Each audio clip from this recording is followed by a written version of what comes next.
आज हम क्या पढ़ने वाले हैं, कुछ फलन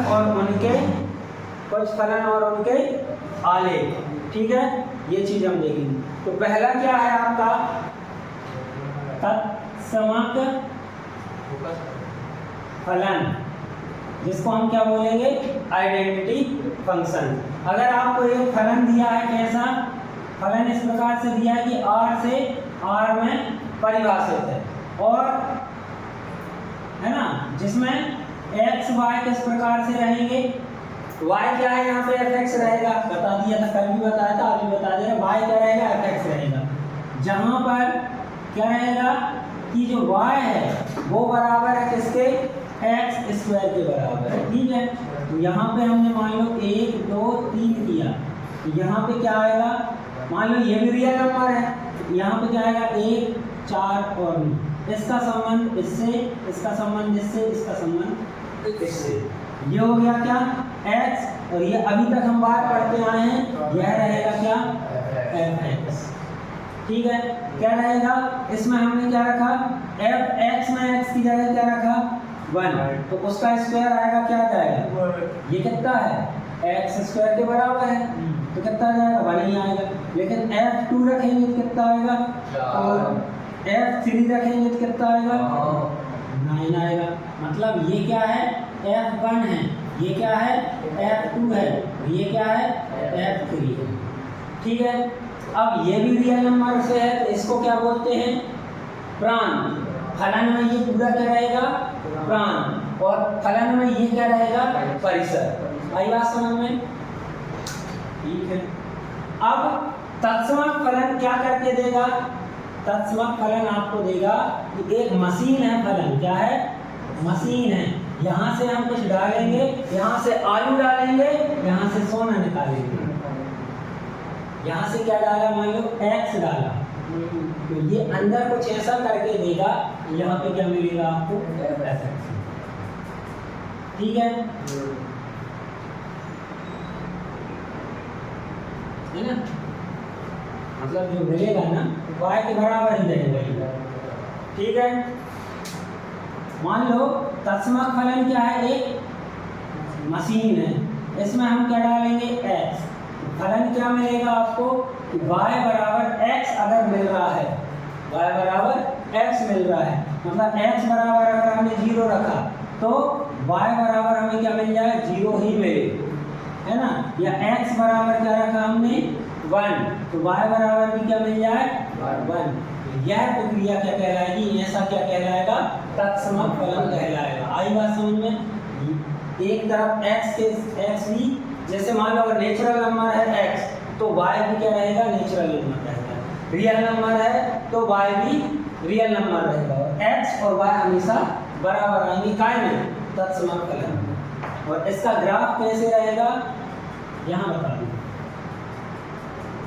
ये हो गया कोसाइन 0 0 0 मूल बिंदु, यहाँ से ऐसे जाएगा,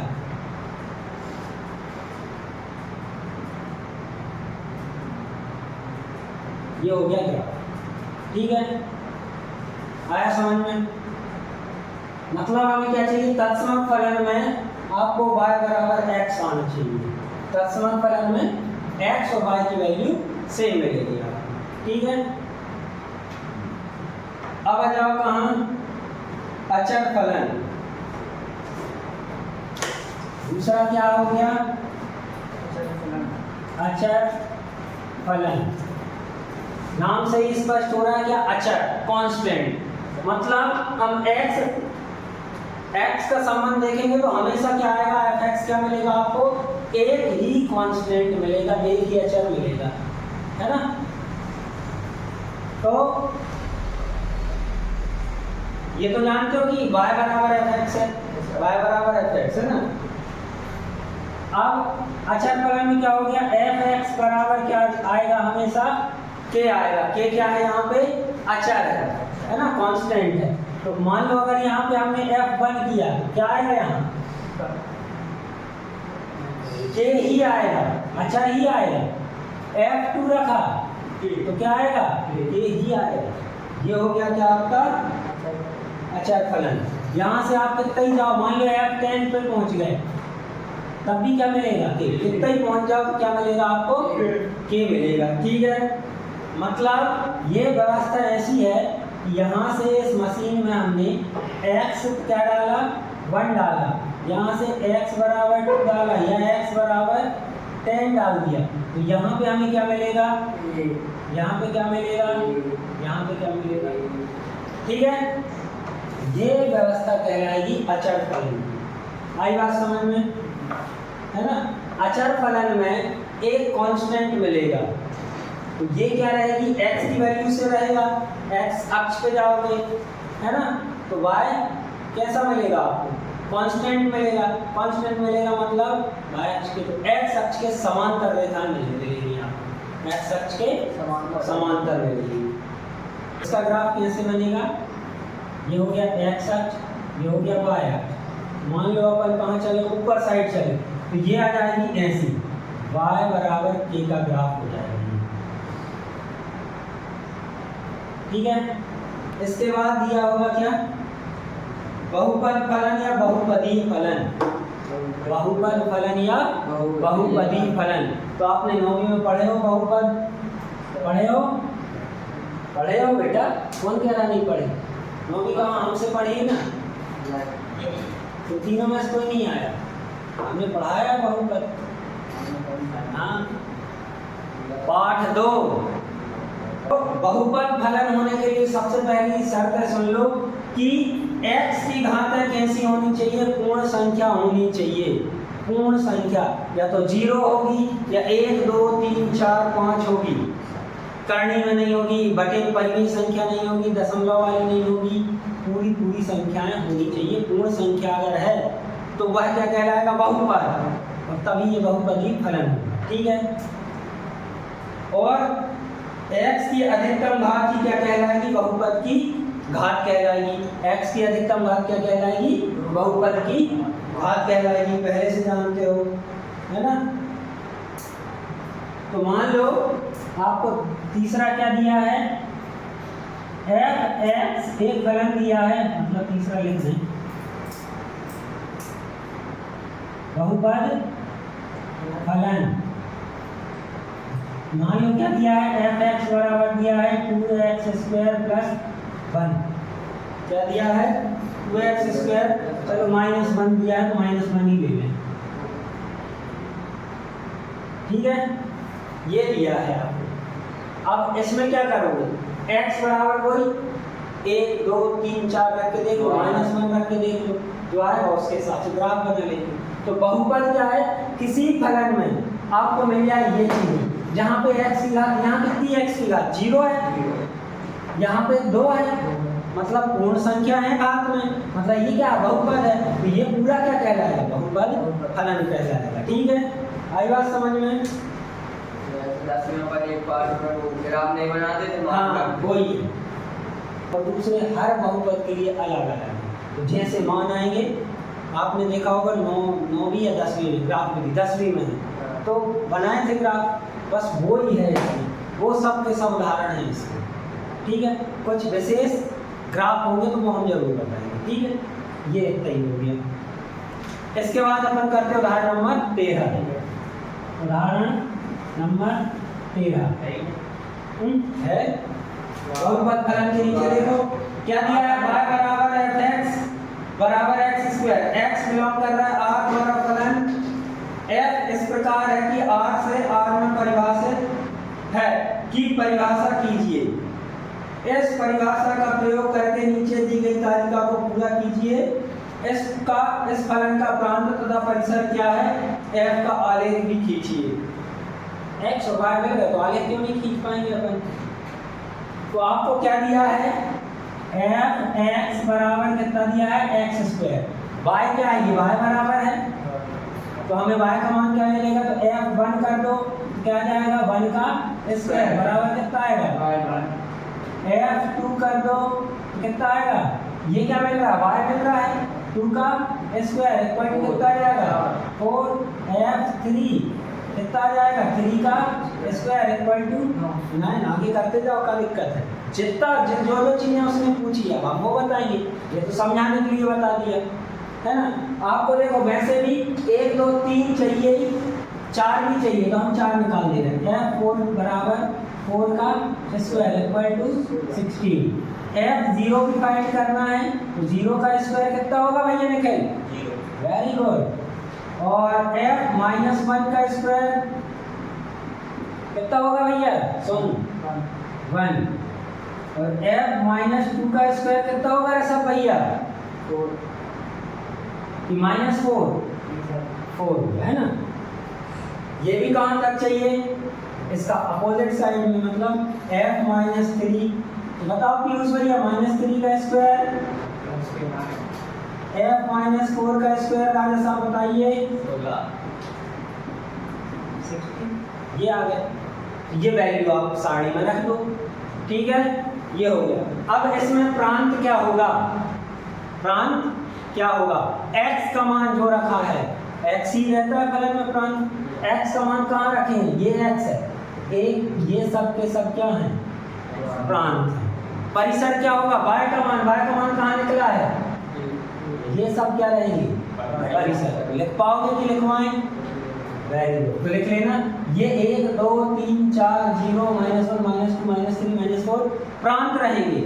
और 1 4 9 16 0 1 4 9 16 ये क्या कहलाएगा? प्रांत, ठीक है। इसके बाद इसका आरेख खींच लोगे भाई। यहाँ पे हम बता रहे हैं x और y अगर आपको मिल गए तो आरेख में बनाने में दिक्कत होगी क्या? x कितना हो गया यहाँ? 1, तो y भी 1। यहाँ पे x 2 है तो y कितना है? 4 है। यहाँ पे x कितना है? 3, तो y 9 है। x 4 है तो y 16 है। ये 0 0 है और -1 1 है, मतलब y पूरा पॉजिटिव है, मतलब कहाँ जाएगा? पॉजिटिव पे रहेगा, है ना। -2 4 -3 9 और -4 16। इससे आप ग्राफ भी बना लें, करें ग्राफ बना के बताएं। हाँ 2 बचे, 3 बचे। अब आ गए कौन सा? मापांक फलन, जिसमें क्या रहेगा? f(x), मतलब मॉड में x रहेगा। ये मॉड कहलाता है, 2 लाइनें सीधी खींचना। ये क्या कहलाता है आपका? मॉड कहलाता है, मापांक कहलाता है। और इस मापांक की, इस मॉड की एक खास बात है कि ये इस प्रकार की मशीन है कि ऐसी मशीन है ये मॉड वाली मशीन है। यहाँ से आप कुछ भी डालोगे, रिजल्ट हमेशा पॉजिटिव आएगा। रिजल्ट हमेशा पॉजिटिव आंसर ही आएगा। जो पूर्णांक डालोगे वही पूर्णांक मिलेगा, पर पॉजिटिव में मिलेगा। मान लो हमने यहाँ पे x क्या डाला? -3 डाला, अंदर जाएगा। अब अंदर जाके क्या होगा वो हम भी बता रहे हैं, पर रिजल्ट आपको क्या मिलेगा? अगर यहाँ पे x 3 डाल दिया तो क्या मिलेगा? y 3 ही मिलेगा भैया। हमें तो यहाँ पे पॉजिटिव नंबर ही देगा। नेगेटिव डालोगे वो भी पॉजिटिव मिलेगा, और पॉजिटिव डालोगे तो वो भी पॉजिटिव ही मिलेगा, है ना। यहाँ पे मान लो x -12 डाला तो यहाँ पे क्या मिल जाएगा? माइनस का नहीं, पॉजिटिव 12 मिलेगा y या fx का मिलेगा। तो ये स्पेशल क्वालिटी होती है मॉड की। मॉड में कोई भी चीज़ है तो वो उसका आंसर हमेशा पॉजिटिव आएगा। विशेष तौर पे ध्यान रखना, बहुत काम पड़ेगा 11th और 12th में। मॉड में अगर कोई चीज़ लिखी है तो उसका आंसर कभी भी नेगेटिव नहीं आएगा। अगर कहीं नेगेटिव आ रहा है तो हम अलग से, जैसे स्क्वायर करते हैं ना कि दोनों पक्षों में स्क्वायर करने, तो यहाँ पे हम कर देंगे मॉड लगाने पर, मापांक लेने पर, ठीक है। क्या होता है कि अगर हम इस फलन में, इस फंक्शन में हम नेगेटिव वैल्यू डाल रहे हैं, नेगेटिव वैल्यू ये डालें, तो ये फलन अपने आप इससे मल्टीप्लाई कर देगा। किससे? -1 से मल्टीप्लाई कर देगा, है ना। जैसे -12 आया इसमें, तो ये क्या करेगा?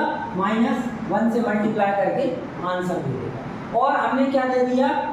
प्लस का पॉजिटिव नंबर दे दिया 3, तो ये मल्टीप्लाई करेगा तब। आई बात समझ में?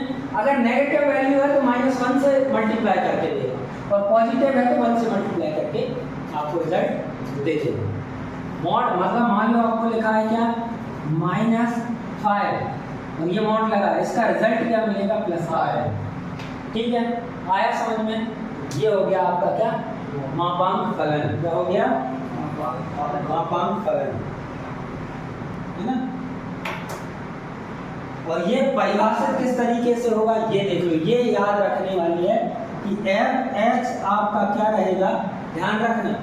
एक तो क्या रहेगा, ये वैल्यू हमेशा 0 या 0 से बड़ी आएगी, 0 या 0 से बड़ी आएगी, है ना।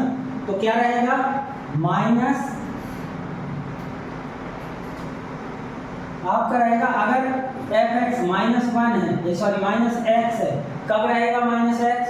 जब x की वैल्यू छोटी रहे, x की वैल्यू छोटी रहे 0 से, छोटे रहेगा तब x माइनस रहेगा, तब f(x) क्या आएगा, पॉजिटिव ही आएगा।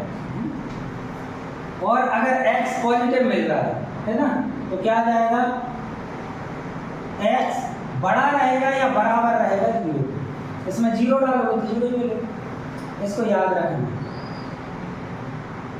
ठीक है, इसको याद रखना। देखिए इसको, ये बना है आपका मापांक फलन का ग्राफ। इस प्रकार से बनाना है आपको। ये हो गया बिंदु, है ना, इनको इसमें प्लॉट करोगे ऐसा बनेगा। ठीक है, इसके बाद आ जाओ कार्टेड परिमेय फलन पे। कौन सी चीज? परिमेय फलन। परिमेय फलन क्या होता है? परिमेय फलन कैसा होगा आपका?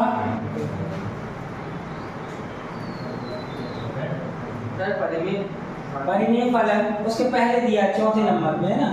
परिमेय फलन आपका क्या रहेगा, दो फलनों को अपॉन में लिख दो gx, ये परिमेय फलन कहलाएगा आपका। ठीक है, दो बहुपद फलनों के डिवाइड से परिमेय फलन प्राप्त होता है। दो फलनों के डिवाइड से जो फलन प्राप्त होगा वो क्या कहलाएगा, परिमेय फलन कहलाएगा। ठीक है, और दोनों बहुपद फलन होना चाहिए। दोनों कैसे होना चाहिए? बहुपद फलन होना चाहिए। ठीक है, इसके बाद आपका चिन्ह फलन, है ना, सिग्नम फंक्शन, है ना, सिग्नम फंक्शन। इसकी क्या है, मापांक फलन देखा था, उसमें क्या था कि सारी वैल्यू कहाँ आएगी, पॉजिटिव आएगी। चिन्ह फलन में चिन्ह फलन में क्या रहेगा कि आप यहाँ से कोई भी वैल्यू डालोगे, अगर नेगेटिव वैल्यू डालोगे x -2 डालोगे, है ना, या नेगेटिव वैल्यू डालोगे, है ना, x बराबर क्या डालोगे, नेगेटिव वैल्यू डालोगे, यहाँ पे क्या मिलेगा, -1 मिलेगा। ठीक है, अब अगर 0 डालोगे तो यहाँ पे क्या मिलेगा, 0 मिलेगा, और यहाँ पे x बराबर पॉजिटिव वैल्यू डालोगे तो यहाँ पे 1 मिलेगा। ये ठीक है। हाँ, अगर नेगेटिव वैल्यू डालो कुछ भी, -8 डाला तो -1 रिजल्ट मिलेगा। मतलब चिन्ह फलन में सिर्फ 3 रिजल्ट मिलेंगे, जब कुछ भी डालो। आएगा समझ में? अगर आप यहाँ से डालेगा -2 -8 -2 कुछ भी डालोगे तो -1 ही मिलेगा। 0 डालोगे तो 0 ही मिलेगा, और 1 तो वैल्यू 5 1 2 5 कुछ भी डालोगे √2 तो इनको डालोगे तो हमेशा 1 मिलेगा। क्या मिलेगा? 1 मिलेगा, है ना। तो ये कब रहेगा, जब x क्या रहेगा, fx बराबर कैसे आएगा आपका, -1 आएगा, 0 आएगा और 1 आएगा। कब आएगा, -1 कब आएगा, जब x कैसा रहेगा, लेस देन रहेगा 0 से। 0 कब आएगा, जब x बराबर रहेगा 0 और 1 कब आएगा, जब x बड़ा रहेगा 0 से। ये चीज अभी लिखवाई इंपॉर्टेंट है। ठीक है, इसके बाद एक और देख लो, महत्तम पूर्णांक। क्या देख लो, महत्तम पूर्णांक। अभी क्या देखा था आपने, मापांक फलन देखा था। महत्तम पूर्णांक फलन, जहां मान लो क्या x है, जहां पे x कैसा आएगा, बॉन्ड की जगह बड़े वाले ब्रैकेट में आएगा, बॉन्ड की जगह कहां आएगा, बड़े वाले ब्रैकेट। और बड़े वाले ब्रैकेट का मीनिंग ये है कि इसमें हम कोई भी नंबर डालेंगे तो वो उससे ठीक पहले का पूरा पूर्णांक देगा। कैसे? जैसे मान लो हमने दिया क्या, 1.2 डाला, क्या डाला, 1. इसके पास वाला छोटा, इससे छोटा इसके पास वाला पूर्णांक क्या मिलेगा, ये 1.2 है, जाएगा 1 है। मान लो यहाँ पे हम डालते हैं कितना, 2.7 तो क्या आएगा, 2 आएगा, है ना। ठीक है, अगर इसको हमने डाल दिया कितना, 2.01 डाल दिया तब भी क्या आएगा, ये 2 आएगा, है ना। और क्या डालिए, अब समझने वाली चीज ये है कि अगर हम इसमें डालें -1.1 तो क्या मिलेगा, -1.1 से छोटा पूर्णांक कौन सा है, 0 तो माइनस से बड़ा है, नंबर देखो 0 -1 -2 ये 1, ये इससे छोटा, ये इससे छोटा, ये इससे छोटा, ये इससे छोटा, ये क्या होगा, -1.1 कहां आएगा, 1.1 यहाँ, ये इससे भी छोटा कौन सा है, -1 -2 आंसर क्या आएगा, -2 आएगा। ये चीज ध्यान रखना है, इतना तो आप करेगा, ये चीज ध्यान रखनी है, माइनस का क्या आएगा। ठीक है, जैसे मान लो हमने डाला क्या, -3.5 तो आपका रिजल्ट क्या आएगा, -4 आएगा। ठीक है, नहीं कुछ भी आएगा, जो भी आएगा ये ऐसे निकलेगा। जैसे मान लो आपने यहाँ पे डाला था 2 तो यहाँ पे वो क्या देगा, पूरा पूरा देगा, डेसिमल वाले बेसिस पर क्या। ठीक है, तो इसका आएगा क्या, x कैसा आएगा, जीरो से शुरू करें, यहाँ -1 यहाँ -2 यहाँ सॉरी 1 और ये आगे बढ़ता जाएगा, ये आगे बढ़ता जाएगा। x बराबर 0 कब आएगा, जब y बराबर 0 कब आएगा, जब x कितना हो, 0 से छोटा हो। नहीं, 1 से बड़ा 1 से छोटा है ना। x को लेके चलें, x क्या होगा, 0 से बड़ा और बराबर 0 होगा और छोटा होगा किससे, 1 से। ऊपर चलें, ये क्या जाएगा, -1 के बराबर छोटा x कहाँ आएगा, -2, ये -2 से छोटा बराबर x या -3। यहाँ पे देख लो क्या आएगा, ये आएगा कितना 1 x और 2, ये इसका है ना, इसका यहाँ लिख दिया हम 2 के बराबर x और इनके बीच में रहेगा। यहाँ जाके आपको पूरे फलनों के प्रकार होते हैं खत्म। ये पूरा एक बार और रिवीजन कर लेना इनका, कल से हम 2.3 प्रश्नावली शुरू करेंगे, कल समाप्त हो जाएगा, ठीक है। हाँ चलो।